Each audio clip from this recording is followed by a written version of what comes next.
Sir, હું મહેશ જોશી. મારી દીકરી આપની કોલેજમાં છેલ્લા વર્ષમાં ભણે છે. મારે એના વિશે થોડી વાત કરવી છે.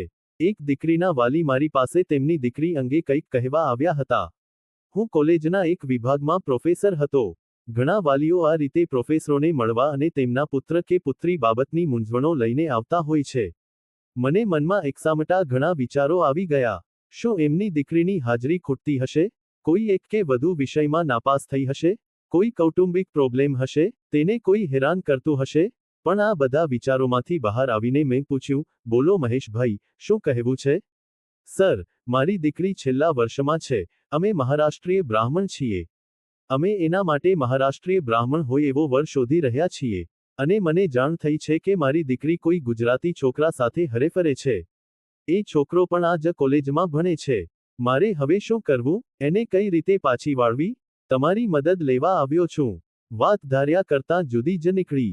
હું એક પુત્રીના પિતાની વ્યથા સમજી શક્યો. એવું બને કે કદાચ હું એ છોકરીને જાણતો પણ હોઉં. એટલે મેં એમને પૂછ્યું, મહેશભાઈ, તમારી દીકરીનું નામ શું? કઈ બ્રાન્ચમાં ભણે છે? મહેશભાઈ બોલ્યા, પાયલ જોશી. ઓહ, મારાથી બોલાઈ ગયું. આ છોકરીને તો હું સારી રીતે જાણતો હતો. મારા મનમાં પાયલ જોશીનો 4 વર્ષનો કોલેજકાળ મારી આંખો સમક્ષ તરવરી રહ્યો. પાયલ પહેલા વર્ષમાં હતી, અને હું તેને જાણતો ન હતો ત્યારની વાત કરું. મને તે એક વાર મળવા આવી. સર, આપણા સાંસ્કૃતિક ઉત્સવમાં મારે એક ગીત ગાવું છે. તે મને નમ્રતા અને વિનંતીના સૂરમાં કહી રહી હતી. તે નાજુક, નમણી, સુંદર આંખો ધરાવતી માસૂમ છોકરી હતી. તેનો અવાજ તીનો સ્ફટિક જેવો હતો. મેં કહ્યું, તો તું ગીત ગા ને. કોણ તને રોકે છે? અને હા, તારું નામ શું? કયા વર્ષમાં ભણે છે? તે બોલી, મારું નામ પાયલ જોશી. હું આ વર્ષે જ કોલેજમાં દાખલ થઈ છું, અને કોમ્પ્યુટર બ્રાન્ચના બીજા સેમેસ્ટરમાં છું. સર, વાત એમ છે કે હું નવી છું. એટલે બીજા સિનિયર છોકરાઓ મને અવગણે છે. પણ મારે ગાવું છે. મને ગાવાનો બહુ જ શોખ છે. મેં તેને થોડી વધારે વિગતો પૂછી. તેનું ફેમિલી વડોદરામાં રહેતું હતું. તે અહીં અમદાવાદમાં બીજી છોકરીઓ સાથે પેઇંગ ગેસ્ટ તરીકે રહેતી હતી. તે મહારાષ્ટ્રીયન હતી. મહારાષ્ટ્રના લોકોને આમેય સંગીત અને ગાયનમાં રસ વધારે. અમારી કોલેજમાં દર વર્ષે સાંસ્કૃતિક કાર્યક્રમ ઉજવાય છે. અમે તેને ટૂંકમાં કલ ફેસ્ટ કહીએ છીએ. આ કાર્યક્રમમાં ગીત, સંગીત, ડ્રામા, મિમિક્રી, વેશભૂષા જેવા કલાત્મક પ્રોગ્રામ હોય. વિદ્યાર્થીઓ હોંશે ભાગ લે, તેમની આંતરિક શક્તિઓ બહાર આવે અને મજા પણ પડે. પ્રોગ્રામમાં કોઈ પ્રતિષ્ઠિત વ્યક્તિને પણ આમંત્રણ આપીને બોલાવીએ. બધી કોલેજો આવા પ્રોગ્રામ કરતી હોય છે. પ્રોગ્રામના સંચાલનનો ભાર પ્રોફેસરોએ સંભાળવાનો હોય. આ વખતે મારે ગાયન અને સંગીત વિભાગ સંભાળવાનો હતો, એટલે પાયલ મને પૂછવા આવી હતી. બીજે દિવસે મેં ગાયન વિભાગના સિનિયર વિદ્યાર્થી પાવન પંડ્યાને બોલાવીને કહ્યું, પાવન, પેલી પાયલને ગીત ગાવાની તમે બધા કેમ ના પાડો છો? પાવન, સર, એ નવી છે. એને ગાતા ના આવડે તો આપણો પ્રોગ્રામ બગડે. મેં કહ્યું, એને એક વાર સાંભળો તો ખરા, એ ઠરેલ અને સમજદાર જણાય છે. જરૂર લાગે તો એને પ્રેક્ટિસ કરાવો. પાવને મારી સામે વધુ દલીલ કરી નહીં. મારી અને સંગીત ગ્રુપની હાજરીમાં પાયલને ગાવાની તક આપવામાં આવી. પાયલ ખરેખર બહુ જ સરસ ગાતી હતી. એનો અવાજ લતા મંગેશકર અને અનુરાધા પૌંડવાલ જેવો તીનો હતો. થોડા રિહર્સલો પછી, પ્રોગ્રામમાં ગાવા માટે તેનું એક ગીત પસંદ કરવામાં આવ્યું. ડ્યુએટમાં તેને સાથ આપનાર પાવન પંડ્યા પોતે જ હતો. કલ ફેસ્ટનો દિવસ આવી પહોંચ્યો. કોલેજના વિદ્યાર્થીઓ, તેમના વાલીઓ, પ્રોફેસરો અને આમંત્રિત મહેમાનો પ્રોગ્રામની મજા માણતા હતા. પાયલ અને પાવનનો વારો આવ્યો. પાયલનો મીઠો સૂર હવામાં લહેરાઈ રહ્યો.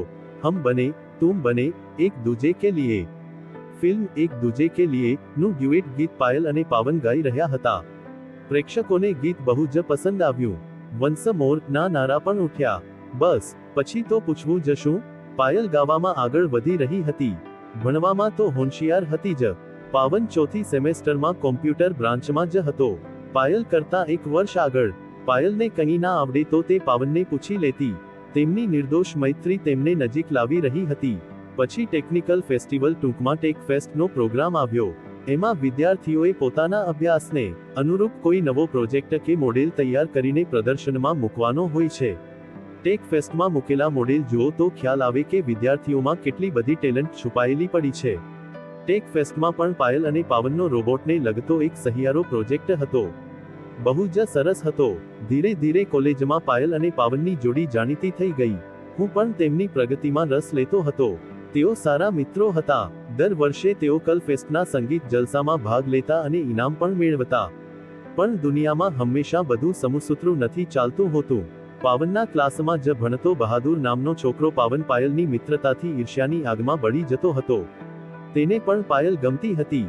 તે ક્યારેક પાયલને રોકીને તેની સાથે વાત કરવા પ્રયત્ન કરતો, પણ પાયલ તેને દાદ આપતી નહીં. એકવાર બપોરના પાયલ ખરીદી કરીને પોતાની રૂમ તરફ પાછી વળી રહી હતી, ત્યારે લાગ જોઈને બહાદુર તેના બે મિત્રો સાથે પાયલનો રસ્તો રોકીને ઊભો રહ્યો. રસ્તા પર અવરજવર સાવ ઓછી હતી. પાયલે દૂરથી જ તેને જોયો. તે જરા ગભરાઈ ગઈ, પણ તેણે ઝટપટ પર્સમાંથી મોબાઈલ કાઢીને પાવનને ફોન કરી દીધો. બહાદુર કંઈ કરે ત્યાર પહેલા તો પાવન ત્યાં આવી પહોંચ્યો. બહાદુર તેની ટોળકી સાથે ત્યાંથી રવાના થઈ ગયો. પાયલ બોલી, નામ છે બહાદુર, પણ છે ફોસી. આ પ્રસંગ પછી પાવનની મિત્રતા ઓર ગાઢી બની. આમ ને આમ પાવનનું ભણવાનું પૂરું થઈ ગયું. કેમ્પસ ઇન્ટરવ્યુમાં તેને પુનાની એક સોફ્ટવેર કંપનીમાં જોબ પણ મળી ગઈ. પાયલ છેલ્લા વર્ષમાં આવી. પાયલના પપ્પાને બહાદુરના પ્રસંગની ખબર પડી પછી પાયલની પાવન સાથેની મૈત્રીની ગંધ તો આવી જ ગઈ હતી.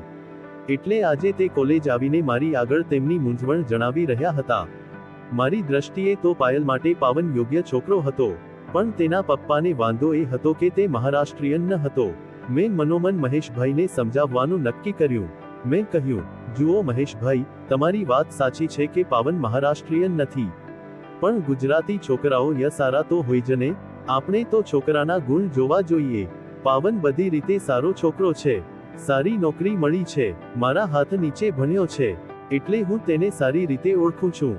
તમે વડોદરામાં, ગુજરાતમાં જ રહો છો. એક ગુજરાતી કુટુંબ સાથેનો સંબંધ તમને બહુ ઉપયોગી થઈ પડશે. અને ખાસ તો પાયલને પાવન પસંદ છે. સોનામાં સુગંધ ભળે એવું છે. તમે આમાં જરાય ચિંતા કે અફસોસ કરશો નહીં. મહેશભાઈને મારો જવાબ ગમ્યો હોય એવું લાગ્યું. ઘરે જઈને થોડા દિવસ વિચાર કર્યા બાદ તે પાવનને સ્વીકારવા તૈયાર થઈ ગયા. પાવન, મહેશભાઈ અને હું બધા જ ખુશ. થોડા મહિનામાં તો પાયલ પણ કોમ્પ્યુટર એન્જિનિયર થઈ ગઈ. થોડા પ્રયત્નો કરતા પાયલને પણ પુનામાં પાવનની કંપનીમાં જ નોકરી મળી ગઈ. ભવિષ્યમાં કદાચ તેઓ નારાયણ મૂર્તિ અને સુધા મૂર્તિના ઇન્ફોસિસ જેવું સાહસ કરે તો નવાઈ નહીં. એક વર્ષ બાદ તેઓના આમંત્રણથી હું તેમના લગ્નમાં વડોદરા ગયો, ત્યારે મને પાયલે ગાયેલું ગીત યાદ આવી રહ્યું હતું. હમ બને, તુમ બને, એક દૂજે કે લીએ. તો મારા ગુજજૂસ મિત્રો, ગુજજૂની ગોલમાલનો આ વિડીયો પસંદ આવ્યો હોય તો જતા સબસ્ક્રાઇબ કરતા જજો અને બેલ આઇકન પર ક્લિક કરવાનું ભૂલતા નહીં. ગુજજૂની ગોલમાલનો આ વિડીયો જોવા બદલ તમારો આભાર. આપણે જલ્દી જ મળીશું એક નવા વિડીયો સાથે.